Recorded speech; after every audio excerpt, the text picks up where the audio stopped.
rush through, let me give you some things that point to how illegal his trial was. This comes from a class I had to do a research paper on this.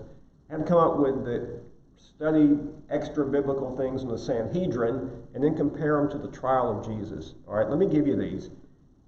First, the arrest of Christ was made without the authority of any law, Roman or biblical law. There was just a mob, and they wanted to get rid of him, and they went and grabbed him, and they called it an arrest. There was no charge given that stuck, so the arrest was illegal. Number two, Ananias, who was involved in it, was kind of like off-duty. You know how our deacons are on, and they kind of roll off for a year? Well, the high priest, when he was not the high priest, he was just a guy, just a political figurehead. He had no authority, and yet he was all involved in it. That called for a mistrial.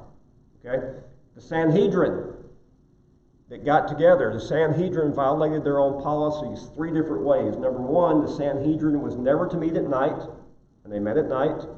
Number two, the Sanhedrin was never to meet on the Sabbath. They met on the Sabbath. And number three, the Sanhedrin was never to meet on the Passover. They met on the Passover.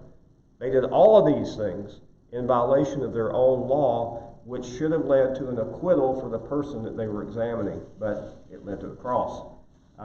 Jesus was first accused of blasphemy, and then the charge was changed without any proof to sedition. Again, it should have led to an acquittal. Jesus was denied the opportunity to obtain witnesses. The law was very clear. If an accusation is made against an individual, they were to be given time to obtain witnesses. Speaking of witnesses, witnesses could not be found telling the truth who could collaborate their story. They had to, as we read in Matthew, they had to find people who they knew were making up lies.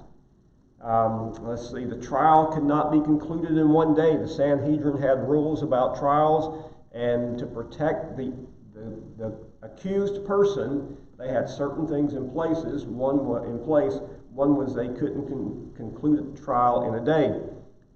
Very interesting also, Rome had removed Israel and the Jews' authority to condemn someone to death.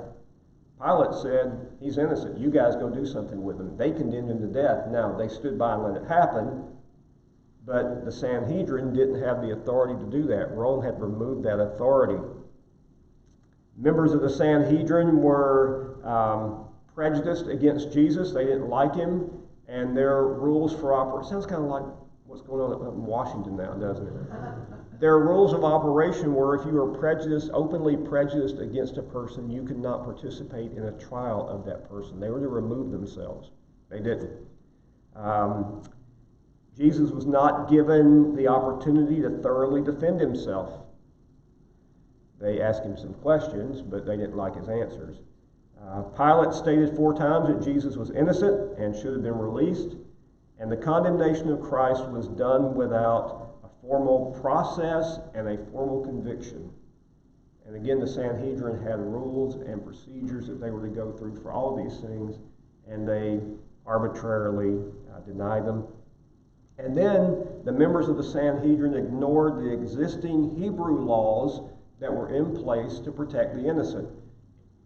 The people who were charged, guilty or innocent, had certain rights of a trial, and they just ignored all of them. And so when we see back in Isaiah chapter 53, verse number 8, where it talks about he was taken from prison, and the idea he was taken from judgment, he wasn't given what was due. He wasn't given what a common criminal would get, and yet they did it to him anyway. All right, we're out of time. We got to stop there and pray. We could keep going for this, but this is, I hope this is good stuff for you to see all that went on and maybe get a little better understanding of what the realization that these people were looking at in Isaiah chapter 53 are coming to. They're looking and seeing how illegal the trials were. They're understanding the great sacrifice that Jesus made for them. They're understanding their sinfulness and the fact that they're the ones who deserve to die on that cross and not him. All right, so let's stop there and let's pray. Father,